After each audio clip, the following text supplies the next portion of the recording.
আমি একটা এনজিও থেকে এসেছি, সেখানে আমার মেইন কাজ থাকে তোদের মতন এই ছোট ছোট বাচ্চাগুলো যখন চলে যায় কোথাও, তো তাদেরকে রেস্কিউ করা, পুলিশের সাথে বা বিএসএফ এর সাথে রেস্কিউ করা, তাদের কাউন্সিলিং করা, তারা কি ভাবছে বা কেন পালিয়ে গেল, কিভাবে কি হয়েছে, এগুলো সব জানার কাজ আমার। তো আমি তোদেরকে এইমাত্র স্যার এতক্ষণ ধরে বললো ট্রাফিকিং নিয়ে, তোরা বুঝেছিস? আচ্ছা, আমি এখানে কিছু বকাঝকা করার কোনো ব্যাপার নেই, আমি তোদের সাথে গল্প করতে এসেছি। তো তোদের কিছু কোশ্চেন থাকলে তোরা আমাকে জিজ্ঞাসা করবি, ঠিক আছে? কোনো ভয়ের কোনো ব্যাপার নেই। তো তোরা কি শুনেছিস এই চারিদিকে সেক্সুয়াল কিছু হ্যারাসমেন্ট হচ্ছে? তোরা শুনেছিস কোনোদিনও? টিভিতে দেখেছিস? কদিন বাদে বাদে রিপোর্টে কিছু সব খবর দেখায় যে এরকম অমুক একটা ডাক্তার বা অমুক একটা পুলিশ বা যে কেউ এরকম কারোর সেক্সুয়াল হ্যারাসমেন্ট হয়েছে, তো সেটা খবরে দেখা যায়। এবার তোরা কোনোদিন শুনেছিস বাচ্চাদের এরকম হ্যারাসমেন্ট হয়? তোদের আশেপাশে হয়েছে কোনো সময়? তাহলে কোথায় শুনেছিস? টিভিতে? আচ্ছা আচ্ছা, একটা কথা বল, কত বছরের বাচ্চার সেক্সুয়াল হ্যারাসমেন্ট হতে পারে? কেউ একজন মুখে দাঁড়িয়ে দাঁড়িয়ে বল শুনি। আমার উঁচু ক্লাসের যে মেয়েরা আছো তারা কিন্তু অনেকেই এই বিষয়ে কনসার্ন, উত্তর করো তোমরা। বল।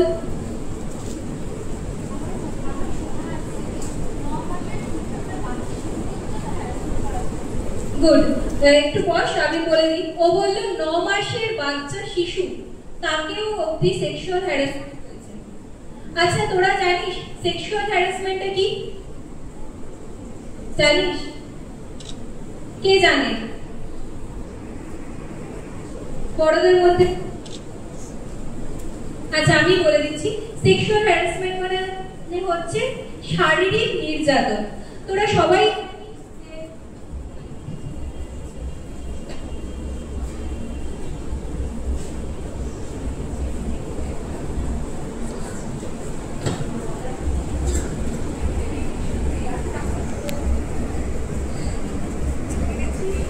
আচ্ছা, এবার তো তোরা সবাই জানিস যে গুড টাচ ব্যাড টাচ। তো আমাদের যে প্রাইভেট পার্ট আছে সেই জায়গাগুলোতে শুধু আমাদের মা দেখতে পারে বা মা হাত দিতে পারে। যদি আমরা অসুস্থ থাকি, আমাদের চান করিয়ে দেওয়া বা কিছু, এটা কিন্তু মা করতে পারে। বা যখন আমরা কোথাও ডাক্তারের কাছে যাচ্ছি, ডাক্তারের কাছেও কিন্তু ডাক্তার কখন দেখতে পারে বা কখন হাত দিতে পারে?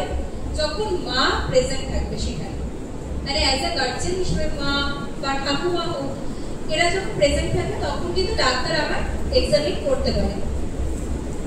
আচ্ছা, তোরা শুনতে পাচ্ছিস তো? পিছন অব্দি কথা আছে তো? তো এইটা তো হলো। এবার ও যেমন বললো যে 9 মাসের বাচ্চাদেরও হতে পারে সেক্সুয়াল হ্যারাসমেন্ট। আচ্ছা, এটা কি কোনো জেন্ডারের উপর ডিপেন্ড করে হয়? মানে মেল ফিমেল এরকম কোনো ব্যাপার আছে? মানে ছেলেদের হয়? হ্যাঁ, কতজন বলছে? শান্তি। ছেলেদেরও সেক্সুয়াল হ্যারাসমেন্ট কিন্তু হয়। তোরা হয়তো কোনো সময় শুনেছিস কিনা জানি না, খবরে অনেক বছর আগে, আমার ঠিক এক্সাক্ট মনে নেই, একটা এরকম বেরিয়েছিল খবর যেখানে একটা ছেলে আত্মহত্যা করেছিল, স্কুল কলেজ থেকে এরকম জাম্প মেরেছিল যাদবপুরে। ঠিক, তাহলে তোরা শুনেছিস? এবার আমি একটা তোদেরকে আমার নিজের পার্সোনাল কেস স্টাডি একটা আলোচনা করবো, তখন তোরা বুঝতে পারবি যে ছেলেদেরও সেক্সুয়াল হ্যারাসমেন্ট হয়। আচ্ছা, এটা তো গেল আমার জেন্ডারটা আমরা বুঝে গেলাম, বয়স আমরা বুঝলাম। এবার কারা করতে পারে? কারা করতে পারে? একজন একজন করে বল না, হাত তুলে। ভুল হোক ঠিক হোক বল, কে বলবে?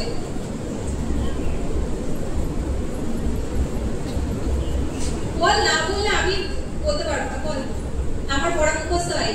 কে বলবি বল?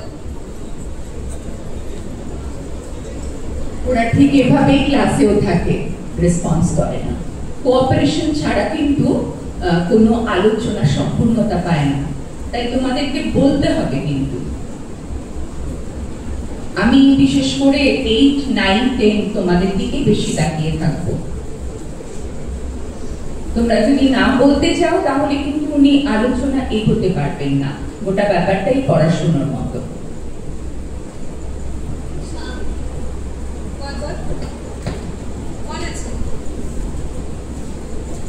আমার যতটুকু শুনে সব থেকে বেশি বয়স্ক লোকরা বা যারা খারাপ মেন্টালিটি যেসব লোক তারাই বেশি। গুড, ও ভালো বলেছে কিন্তু। বস, আর কি বলবি? একটু বড় করে হাতটা তুলো, তুললে দেখতে পাবে না। যারা এই প্রাচারবাড়ির সঙ্গে যুক্ত তারাও করে। গুড। আর যারা পাড়া প্রতিবেশী অনেকে প্রাচারবাড়ির সঙ্গে যুক্ত থাকে তারাও করে। গুড। তুই বলবি বলছিলি, দেখি ওকে দেখছি।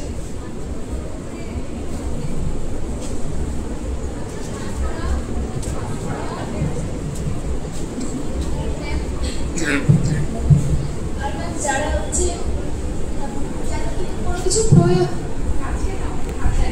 যাদের কোনো কিছু প্রয়োজন যেমন টাকা পয়সা, তারা সেই কিছু আদায় করার জন্য অনেকে হ্যারাসমেন্ট করে তাদের কাছ থেকে জিনিসপত্রগুলো আদায় করে। গুড। আর যারা সিনিয়র হয় আমাদের থেকে, তারা বা যারা আমাদের থেকে বেশি পাওয়ারফুল টিচার, যারা আমাদের যাদের মেন্টালিটি খারাপ হয় তারাও এরকম করে। এই তো সবাই ঠিকঠাক অ্যান্সার দিচ্ছিস, তাহলে এত ভয় পাওয়ার কি আছে? তোরা জানিস, সবাই জানিস। আমাদের আমাদের নিজের বাড়ির লোক বা যেমন আমাদের দাদু কাকু জ্যাঠাই এরকমও অনেকে এরকম থাকতে পারে। আর এই ঘটনাটা আমার সঙ্গে অনেকবার হতো। আচ্ছা আচ্ছা, ঠিক আছে। তাহলে কি হলো? এদিকে দেখাও। আচ্ছা, সবাই এদিকে, আমার দিকে অ্যাটেনশন, ওর দিকে না, আমার দিকে। তাহলে এই যে ও কথাটা বললো, আমাদের কিন্তু আশেপাশে এরকম অনেকে থাকে। আমি যখন এই কাজটা করতে শুরু করলাম তখন দেখতে পারলাম যে এমনও অনেক জায়গায় হয়েছে যে নিজের বাবা কিন্তু সেক্সুয়ালি হ্যারাস করছে নিজের মেয়েকে, বা সৎ বাবা বা দাদু, বা এই যে সবাই তোরা বলি পাড়ার প্রতিবেশী, বা কোনো খারাপ যারা লোক কোনো টাকা আদায় করছে, এই যে এই ধরনের যারা বলছিস, এরকম ধরনের বিভিন্ন লোক রয়েছে যারা কিন্তু টাকা আদায় করবার চেষ্টার জন্য বা বিভিন্ন এদেরকে বলা কি যেতে পারে এক কথায় যারা মানসিকভাবে অসুস্থ, তাই তো? এরা নিশ্চয় মানসিকভাবে সুস্থ না। যারা মানসিকভাবে অসুস্থ তারা কিন্তু এই ধরনের কাজগুলো করে। আচ্ছা, এইবার বল, এই যে আমাদের দেখা যাচ্ছে ও যেমন বললো 9 মাসের বাচ্চার সেক্সুয়াল হ্যারাস হয়, তোরা কোনোদিনও শুনেছিস যে 3 মাস 4 মাসের বাচ্চা সেক্সুয়াল হ্যারাস হচ্ছে? তুই কিছু বলবি? আচ্ছা, ও বললো ও শুনেছি।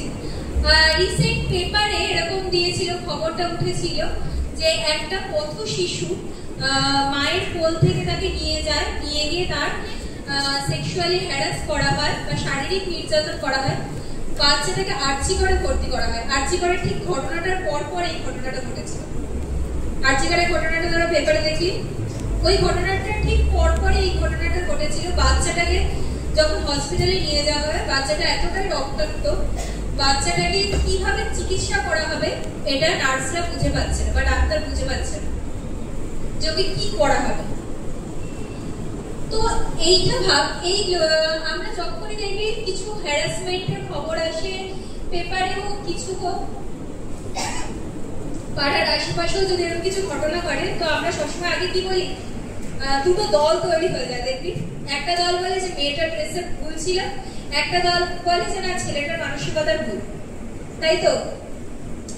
কিন্তু আমি বলবো যে এই যে ছোট ছোট যে বাচ্চাগুলোর সেক্সুয়ালি হ্যারাস হয়, 3 মাস 9 মাস হয়েছে তুই বললি, আরো যে এই যে 14 বছর 15 বছর এই যে বাচ্চাগুলো, তাদের জামা কাপড়ের নিশ্চয়ই সেরকম কোনো খারাপ থাকে না যার জন্য তাদের সাথে এই ধরনের ঘটনা ঘটে, তাই তো?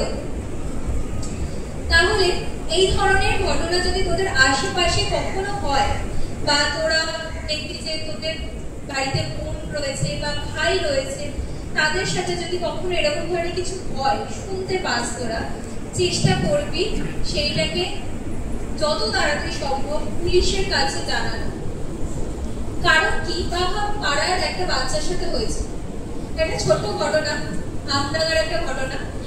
ওখানে বাচ্চাটার এরকম যখন ওর সাথে সেক্সুয়ালি হ্যারাস হয়, ও যখন বাড়িতে কাঁদতে কাঁদতে এসে বলে, ওর মা পুলিশ স্টেশনে খবরটা দেয় যে এরকম হয়েছে আমার মেয়ের সাথে। আমরা যখন পরে আস্তে আস্তে কেসটা দেখলাম বা লোকটার পাস্টটা একটু দেখলাম, যে লোকটার পাস্টে কিরকম ছিল, দেখা গেল যে লোকটা এরকম বিভিন্ন মহিলার সাথে, পাড়ার বিভিন্ন মহিলার সাথে এরকম ভাবে অত্যাচার করেছে। হয়তো কেউ যাচ্ছিল, তার কোন টিকটিকি কেটেছে বা কারো কন্যা ধরে টেনেছে, আঁচল ধরে টেনেছে। তারা কি করেছে আমি বলবো না, যেহেতু ওই এরিয়াটা একটু মুসলিম কমিউনিটি, তো দেখা গেছে যে তারা ভয়ে বা আশেপাশের লোকরা কি বলবে এই জন্য অনেককে চুপ করে গেছে।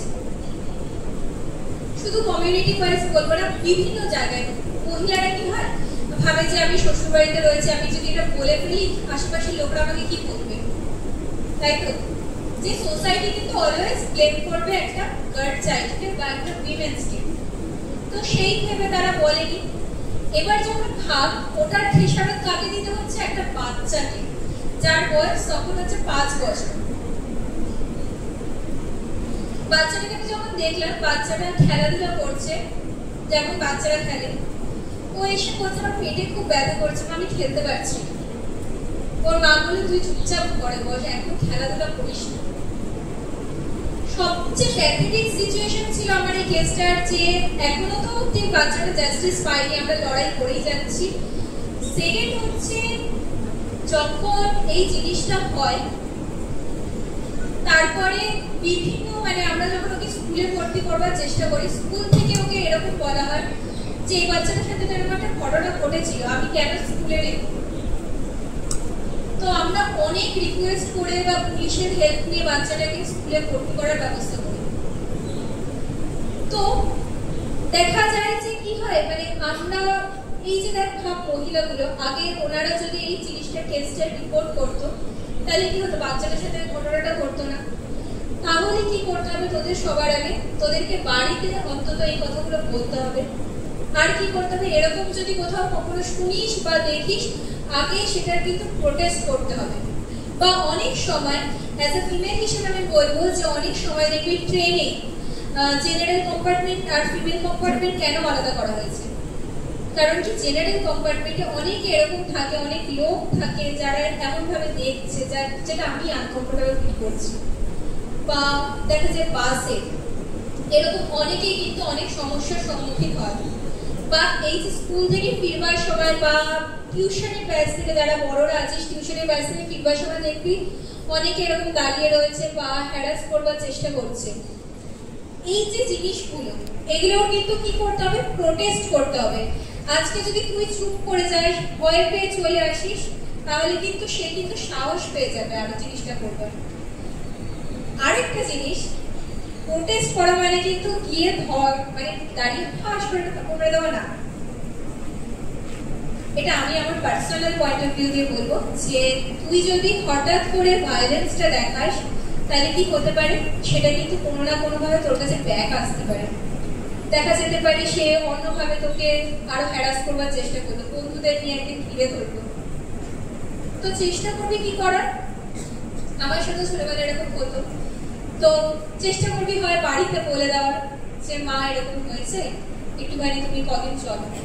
বা নিয়ারেস্ট কোনো দোকান আছে বা কোনো চেনাশোনা লোক আছে, সেখানে গিয়ে খানিকক্ষণ দাঁড়িয়ে থাকে।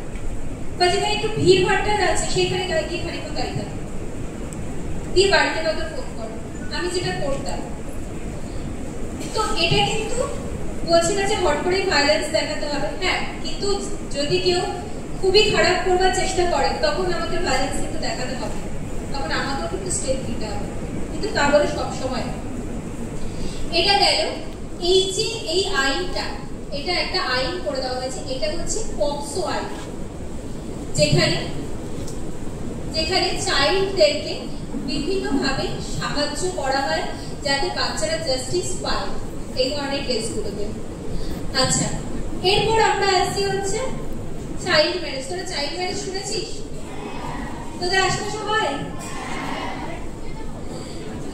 আচ্ছা ম্যাডাম একটু ইন্টারাপ্ট করছি আমি। 3:20-তে আমার ক্লাস 5-এর ছুটি থাকে। আমি ওদেরকে একটু মানে ওদের অনেকেরই অভিভাবক অভিভাবিকা আসেন। ক্লাস 5-এর যে মেয়েরা আছে শুনেছিস সবাই বলি হ্যাঁ। কত বছরের নিচে যদি বিয়ে হয় তাহলে আমরা ওটাকে চাইল্ড ম্যারেজ বলতে পারি? 18-র নিচে। আচ্ছা ভাব, আর ছেলেদেরকে কত আগে বল? আচ্ছা ভাব এরকম যদি হয় যে একজন হচ্ছে 17 বছর 1 মাস বা 17 বছর 334 দিন বা এরকম কিছু একটা বয়স, মানে আর একদিন কি দুদিন বাকি ওর জন্মদিন, তাহলে কি সেটা চাইল্ড ম্যারেজ হবে? হ্যাঁ হবে। না কেন? 18 বছর তো হয়নি।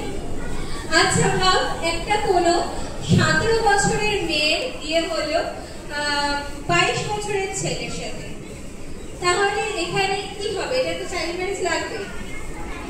তাহলে কি এখানে শাস্তি হবে সেই ছেলেটার সাথে বিয়ে হচ্ছে?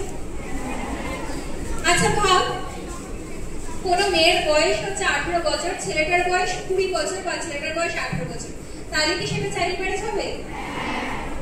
তাহলে তো তোরা সব জানিস।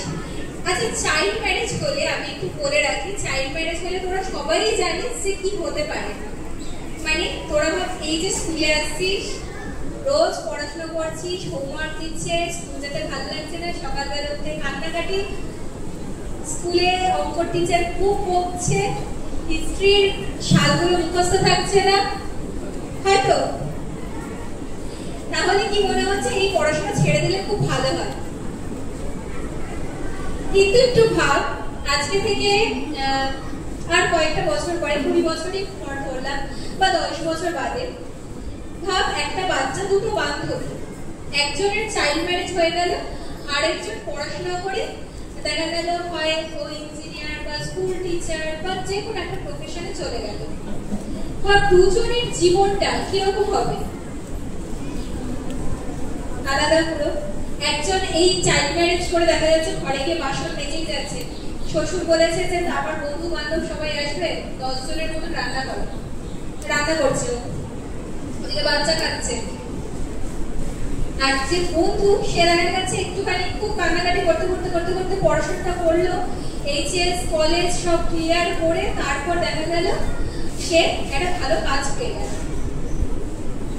তাহলে ভাব এই যে 10 বছর বা 20 বছর বাদে দুজনের লাইফটা কিরকম হবে? দুজনের লাইফটা পুরো ডিফারেন্ট। একজন যাচ্ছে খুব সুন্দর ড্রেস পরে যাচ্ছে, দেখা গেল তাকে সবাই এজ এ টিচার হিসেবে বা পুলিশ হিসেবে বা বিএসএফ যে কোনো প্রফেশন হিসেবে তাকে সম্মান দিচ্ছে, আর একজন কি তাকে কেউই চিনছে না। দুজনের লাইফটা কি পুরো আলাদা।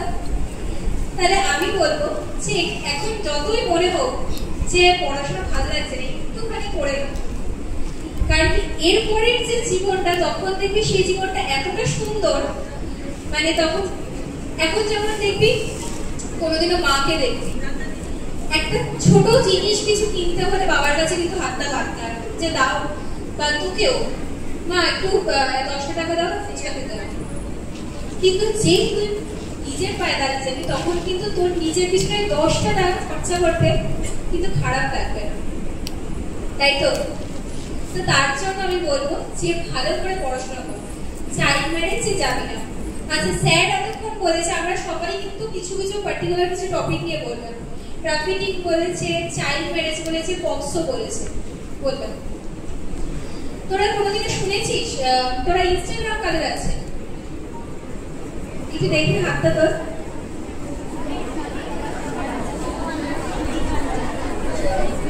আরে আমারও আছে, তুই বল না কি হচ্ছে, আমিও কাজ করছি। আচ্ছা ঠিক আছে, আমি ম্যাডাম আমি বলে দিচ্ছি সবার আছে, অলমোস্ট সবার আছে। হ্যাঁ, তোমার মতো বিচ্ছিন্ন কিছু নেই তাহলে, কারণ এখন ওদের জীবন রিলের জীবন হয়ে গেছে, ওরা সুস্থ চিন্তা করে না। আচ্ছা তাহলে তোরা দেখছিস রিলস, দেখছিস বিভিন্ন রিলস এডুকেশন রিলেটেড হয়, আবার নন এডুকেশন রিলেটেড হয়। আমি বলবো যে যদি রিলস দেখিস এডুকেশন রিলেটেড দেখ বা আপডেট থাকা ভালো, ওরাও আপডেট থাকা ভালো। আমি মাঝে মাঝে কিন্তু ইন্টারাক্ট করে ফেলবো। এডুকেশনের কথা বললেন তো, এটাতে ওদের সব থেকে বেশি খারাপ লাগে। এডুকেশন, আমি গতকালও ইনফ্যাক্ট ক্লাস 7-এ গিয়ে বলেছি, এডুকেশন কারোর ভালো লেগে করে না, সবাইকেই জোর করে করতে হয়, তারপরের ধাপটা ভালো হয়, এটা ওরা বুঝতে পারে না। আচ্ছা, তো তোরা সব, আমি একটা তোদের জিনিস বলি, সাইবার ক্রাইম তোরা শুনেছিস? আচ্ছা, তোরা বা হয়তো পেপারে বা সব জায়গায় শুনবি যে অনেকের কাছে শুনবি ব্যাংকের থেকে ফোন এসছে বা সিএসসি থেকে ফোন এসছে যে বিলটা পেমেন্ট করুন, বা কোনো ফ্রড কেউ এটিএম এর পিন জানতে চেয়েছে, এগুলো খুব কমন হয়ে গেছে এখনকার টাইমে।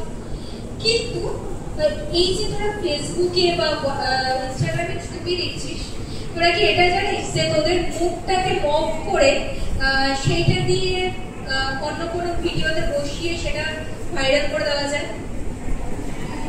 এআই কিন্তু এখন এরকম হচ্ছে, এআই।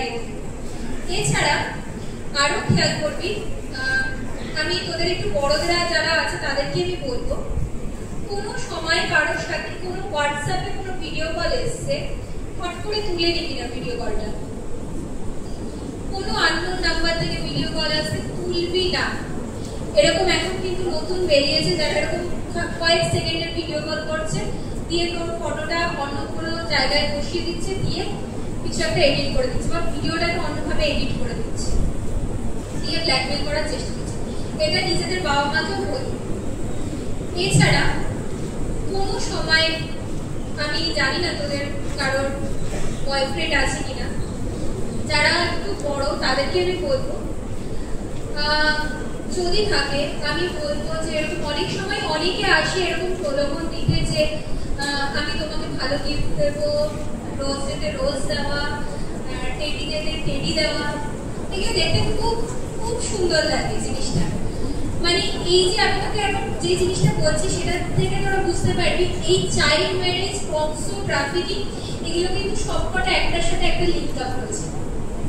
ভাব, স্কুলের বাইরে একটা ছেলে দাঁড়িয়ে রয়েছে, হঠাৎ করে দেখছিস কত করে দাঁড়িয়ে রয়েছে, তোর দেখে কি মনে হলো? ভালো লাগলো, খুব হ্যান্ডসাম দেখতে, সুন্দর বাইক নিয়ে দাঁড়িয়ে আছে। তোকে দুদিন তিন দিন দেখলো, দেখবার পরে ফোন নাম্বার দিল, চকলেট দিল, সব দেওয়ার পরে এবার তোকে বললো যে বাড়ি থেকে সম্পর্কটা মেনে নেবে না, পালিয়ে যাবে।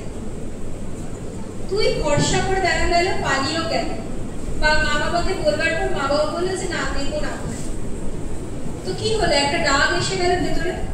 এই রাগটা থেকে দেখা গেল পালিয়ে যাওয়ার টেন্ডেন্সিটা সবচেয়ে বেশি আসে এই 14, 15, 16 এই ধরনের বাচ্চাদের মধ্যে। কিন্তু হরমোনাল এফেক্টের জন্য এই ধরনের টেন্ডেন্সিটা কিন্তু খুব বেশি দেখা যায়। এই যে তুই পালিয়ে গেলি, পালিয়ে যাওয়ার পরে কিন্তু কি হচ্ছে? দেখা গেল তোকে বিয়ে করে নিল, তাহলে কি হচ্ছে? চাইল্ড ম্যারেজ হলো। এবার দেখা গেল যে বিয়ে হয়ে গেছে, এবার বললো যে আমি তো তোমার গায়ে হাত দিতে পারি। এটার নাম হলো কি? পক্সো। মানে সেক্সুয়াল একটা হ্যারাসমেন্ট বা সেক্সুয়াল একটা জিনিস তৈরি হলো, বিল্ড আপ হলো, এটা লাগলো পক্সো। এবার দেখা গেল তোকে নিয়ে গিয়ে কোথাও বিক্রি করে দিল, তাহলে এটা কিন্তু হয়ে গেল ট্রাফিকিং। বোঝা গেল? এবার যতটা শুনতে মনে হচ্ছে এটা কিন্তু একটা সত্যিকারের ঘটনা। আমাদের বোধহয় এটা 2019-এর ঘটনা ছিল। তো একটা তোদেরই মতন বয়সী একটা মেয়ে, সে এরকম মধ্যমগ্রামে তার বাড়ি, হঠাৎ করে স্কুলের বাইরে একটা ছেলের সাথে চেনাশোনা হয়ে, বন্ধুত্ব হয়ে তার সাথে পালিয়ে গেল। পালিয়ে যাওয়ার সময় তার বান্ধবীকে নিয়ে গেছিল। বান্ধবীটাকে এখনো খুঁজে পাওয়া যায়নি, আজকে ডেট অনুযায়ী এখনো বান্ধবীটাকে খুঁজে পাওয়া যায়নি। এবার যে মেয়েটা পালালো, পালিয়ে এবার তার স্টোরিটা আমরা বলি, যাকে পাওয়া যায়নি তার স্টোরিটা আমরা জানবো না। এই যে মেয়েটা পালালো ছেলেটার সাথে, ছেলেটা ওকে হাওড়াতে অন্য একজনের কাছে দিল, দিয়ে বললো যে তুমি এর সাথে চলে যাও, চলে যাওয়ার পরে আমি দিল্লিতে ওয়েট করবো, দিল্লির ওখান থেকে আমি তোমাকে তুলে দেবো। টিকিটটার তৎকাল টিকিট কাটা হয়েছে বলে কম্পার্টমেন্ট দুটো আলাদা হয়ে গেছে। মেয়েটা মেনে নিল, চলে গেল। দিল্লিতে ওকে অন্য একজন রিসিভ করতে এসে বললো যে আমি ওর পিসি হই, তুমি আমার সাথে চলো। এবার একটা মেয়ে কি করছে, সে তো ভালোবাসার জগতে রয়েছে না, তার মাথায় কিন্তু ওটাই ঘুরছে, সে বিলিভ করে চলে গেল। এরপরে দিল্লির মতো জায়গা যেটা পুরোপুরি ডিফারেন্ট, ওয়েস্ট বেঙ্গল বা ধরে এরিয়ার তুলনায়, আরবঘাটার তুলনায় পুরোপুরি আলাদা, লোকজন আলাদা, তাদের ল্যাঙ্গুয়েজ আলাদা, সবকিছু আলাদা। এবার ওখানে গিয়ে ওকে কি করলো, একটা কোঠায় বিক্রি করে দিল। আর কোঠাটা এমন একটা জিনিস হয়, আমি একটু জাস্ট ছোট করে বলে দিই, পায়রার খাঁচা যেরকম ছোট ছোট হয়, ওই রকম ছোট ছোট একটা জায়গা, যেখানে শুধু একটা বিছানা রাখার জায়গা আছে। দেওয়াল, তুই চিৎকার করলে জানলা নেই, চিৎকার করলেও তোর আশেপাশে কেউ তোরকে বাঁচাতে আসবে না। তুই বাই চান্স বেরিয়ে গিয়ে যদি পাড়ার লোককেও বলিস যে আমাকে বাড়ি দিয়ে আসো, তারাও দিয়ে আসবে না, তারা আবার সেই জায়গায় ফেরত হয়ে যাবে। কারণ কি ওই পুরো এরিয়াটাই ওদের। আমরা কিন্তু এইসব এরিয়াতে কাজ করেছি বলে বলতে পারছি, মানে ওই এরিয়াটা এখন তোরা যে সকালেও চলে যাস ভুল করে, সেখান থেকে ফেরত চলে আসাটা কিন্তু খুবই অসম্ভব। তো এই যে ওকে আমরা বিক্রি করব, দেখো তো ওই ঘরে একটি মেয়ে ঢুকলো কোন ক্লাস। এবার বিক্রি করবার পর এবার এই যে মেয়েটা যখন রেস্কিউ করা হয়, মেয়েটা হার্ডলি মেয়েটাকে 5 দিন মানে মেয়েটা হাত ট্রান্সফার হয়েছে, মানে মেয়েটাকে যেই মিসিং হয়েছে ওর মা বাবা ইমিডিয়েটলি এফআইআর করেছে, পুলিশ ইমিডিয়েটলি ফোনে ট্রেস করে মেয়েটার ট্রেসিংটা পেয়েছে। আর ইমিডিয়েটলি আমাদের টিম দিল্লিতে রয়েছে, তারা খোঁজা শুরু করে দিয়েছে। এবার যেই ওরা বুঝে গেছে যে খুঁজছে, ওকে এবার সরানো হচ্ছে প্রতিটা জায়গায়, মানে 5 দিন 5টা জায়গায় ওকে বিক্রি করা হয়েছে। 5 দিন পার ডে ওকে 10 জন করে রেপ করেছে। আর এটা সত্যিকারের ঘটনা। মানে ভাব, মেয়েটার এখন আমরা নামটা বলবো না, তো মেয়েটার এখন বিয়ে হবে, মেয়েটা এখন বড় হয়ে গেছে, পড়াশোনা করে ও নিজের কলেজ শেষ করে এখন ওর বিয়ে হবে। মানে ভাব ওর জীবনটা কিরকম দাঁড়ালো, মানে ওই 5টা দিন ওর কাছে কিন্তু একটা দুঃস্বপ্নের মতো। তো আমরা তোদের এখানে কাউকে ভয় দেখাচ্ছি না, এটা কিন্তু তোদের সচেতন করা যে কাউকে কখনো বিশ্বাস করে কিন্তু চলে যাবি না। এখনো তোদের কিন্তু বয়সটা ছোট, তোরা এখনো মানুষ চিনতে পারিস না। আমরা এত বড় হয়েও মানুষ চিনতে পারি না, সেখানে তোরা খুবই ছোট। তো আমি এখানে এটা শেষ করব। তোদের কি কারোর কিছু জিজ্ঞাসা করার আছে বা জানার আছে, তাহলে আমাকে জিজ্ঞাসা করতে পারিস। ম্যাডাম, আমি একটু, আমার মেয়েরা জানে, তবু এই প্রশ্নকে ওদের একটু অ্যালার্ট করতে চাই। আজকে ক্লাস 7 এর একটি মেয়ে, নামটা কি ছিল বিপাশা? হ্যাঁ, আরেকবার বলো। গতকালকে থেকে পাওয়া যাচ্ছে না। তার বাড়ি থেকে কাকা, জ্যাঠা, দাদা বোধহয় এসেছিলেন। তারা এসে বললেন যে মেয়েকে কালকে স্কুলে আসার সময় নামিয়ে দিয়ে গেছে, তারপর থেকে সে মিসিং। সে স্কুলে ঢোকেনি। ক্লাসের মেয়েরা আজকে খবর দিল ওকে, ও যে ছেলেটির সঙ্গে চলে গেছে তার নামও ওরাই বলছিল, এবং সে নাকি উত্তরপ্রদেশে থাকে। এই মাত্র আপনি যে গল্পটি করলেন, গল্প না সত্য ঘটনা বললেন, ওর সঙ্গেও এমনটা হবে না আমরা কিন্তু কেউ নিশ্চিত নই। সবচেয়ে বড় কথা, ও একেবারেই নাবালিকা। তার আগের দিন ধানতলা থানা থেকে লেডি পুলিশ অফিসার এসেছিলেন পস্কো আইন নিয়ে। আমার ক্লাস 9 এর একটি মেয়ে, সেই মেয়েটি স্বপ্না মণ্ডল তার নাম। আমি কয়েকটি মেয়েকে ডেকে জিজ্ঞেস করেছিলাম, ওরা কেউ ট্রেস করতে পারেনি। তাকেও বিগত কয়েকদিন ধরে তাকে যে ছেলেটি খুব হ্যারাস করে তাকে অ্যারেস্ট করা হয়েছে। ছেলেটি দাবি আসামি, কিন্তু মেয়েটি সেভাবে সাহায্য না করায় তাদেরকে পুলিশ তাদেরকে আটকে রাখতে পারছে না, ছেড়ে দিতে হবে, বেল দিয়ে দিতে হবে। ম্যাডাম এসেছিলেন, যদি স্কুল থেকে কোনো, তাহলে এই ঘটনাগুলো সম্পর্কে আমার মনে হয় তোমাদের সকলের সচেতন হওয়া উচিত। আজকে ম্যাডাম বললেন অনেক কিছু, স্যারও অনেক কিছু বললেন, বারংবার কেউ শিখিয়ে দেবে না হাতে ধরে। তোমরা সকলে এগুলো সম্পর্কে সচেতন হও। তোরা এই যে একটা কিছু শুনলি, তোদের কিছু জিজ্ঞাসা করার আছে?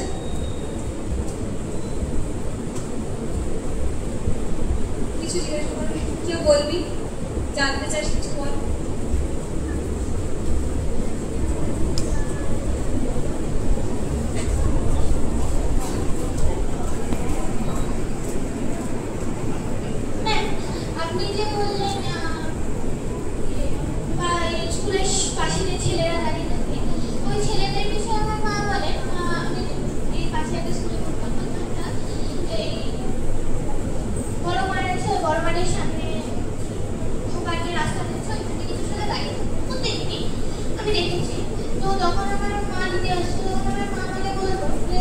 ছেলেগুলো স্কুল টাইম একটা কাজের সময়, ওই টাইমটা ছেলেগুলো দাঁড়িয়ে থাকে, তাহলে ওই ছেলেগুলো কেমন ছেলে হবে?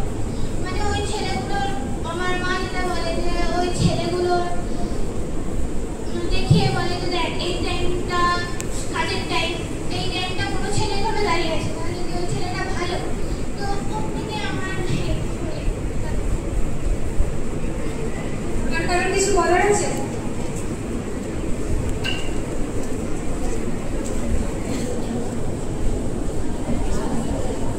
কারো কিছু বলার আছে, আর কিছু জানার আছে বা কিছু? ঠিক আছে, আমি এখানেই শেষ করছি।